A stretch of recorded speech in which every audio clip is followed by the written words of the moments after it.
इधर दिल्ली में Bihar BJP core group की बड़ी बैठक है। देखिए, केंद्रीय मंत्री गिरिराज सिंह की आवास पर यह बड़ी बैठक होनी है। बैठक के लिए सांसद संजय जायसवाल गिरिराज सिंह के आवास पहुंचे हैं। मंगल पांडे बिहार बीजेपी अध्यक्ष दिलीप जायसवाल भी पहुंचे हैं। गृह मंत्री नित्यानंद राय भी पहुंचे। बिहार सह प्रभारी दीपक प्रकाश भी पहुंचे हुए हैं। तो दिल्ली में बिहार बीजेपी कोर ग्रुप की बैठक है। इस कोर ग्रुप की बैठक में तमाम तरह के निर्णय लिए जाएंगे। फैसला किया जाएगा कि आखिरकार संगठन को कैसे मजबूत किया जाए। तमाम जानकारी के साथ हमारे सहयोगी आनंद इस पूरी खबर पर नजर बनाए हुए हैं। आनंद, दिल्ली में बिहार बीजेपी की कोर ग्रुप की बैठक है, इस बैठक के मायने क्या कुछ? बिल्कुल दीपिका, अगर बात की जाए दिल्ली में आज बड़ी बैठकों का दौर जारी है, जहां एक तरफ मुख्यालय एक्सटेंशन बीजेपी में संगठन पर्व के तौर पर बैठक होगी, तो उससे पहले ही सुबह केंद्रीय मंत्री गिरिराज सिंह के घर पे बिहार कोर ग्रुप की बैठक चल रही है, जहां अगले साल होने वाले विधानसभा चुनाव को लेकर मंथन हो रहा है कि पार्टी क्या वो मुद्दे रहेगी जिसके साथ उतरेगी, और अगर गठबंधन रहेगा तो कितनी सीटों को लेकर जेडीयू के पास सीटें का मंथन होगा। उसके साथ प्रचार प्रसार के साथ साथ कैसे चुनाव लड़ा जाएगा। कई आपकी बार देखेंगे तो आप विधानसभा चुनाव बिहार को लेकर तो कई अलग अलग पार्टीज होंगी।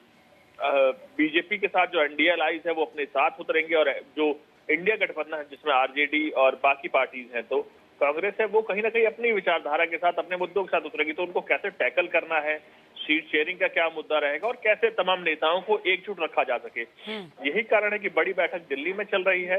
गिरिराज मंत्री जो केंद्रीय मंत्री हैं, बड़े नेता हैं बिहार से बीजेपी के, उनके घर पे खुद तमाम प्रदेश अध्यक्ष दिलीप जायसवाल के साथ मंगल पांडे समेत तमाम बाकी नेताओं पहुंचने का सिलसिला पहले ही शुरू हो गया था। बैठक मंथन शुरू हो चुका है, और क्या क्या आगे निकल कर आता है वो तो कुछ देर बाद बताया जाएगा, लेकिन बैठक शुरू हो चुकी है। और इन मुद्दों को सीट शेयरिंग से लेकर पार्टी के प्रचार प्रसार, तो तमाम सभी नेताओं को एक साथ जुट रखते हुए आगे बढ़ाना, पार्टी को जिले स्तर या कहें ब्लॉक स्तर तक मजबूत कैसे किया जा सके, उसको लेकर मंथन किया जा रहा है। अच्छा, ये हम कह सकते हैं आनंद, उसमें कोई अतिशयोक्ति भी नहीं कि एक चुनाव संपन्न भी नहीं होता।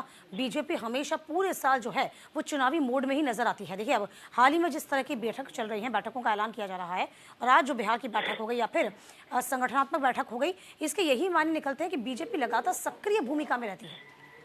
जी बिल्कुल दीपिका, आपने सही कहा। बीजेपी के लिए एक चीज कही जाती है कि ये पार्टी हमेशा ही इलेक्शन मोड में रहती है। आपको देखना होगा कि जैसे ही महाराष्ट्र और झारखंड के चुनाव खत्म हुए, उसके बाद दिल्ली के चुनाव होने हैं, जिसको लेकर तैयारियां बीजेपी पहले ही कर चुकी है।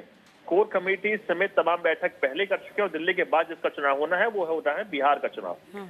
तो बिहार बहुत इंपॉर्टेंट है बीजेपी के लिए, दिल्ली बहुत इंपॉर्टेंट है बीजेपी के लिए।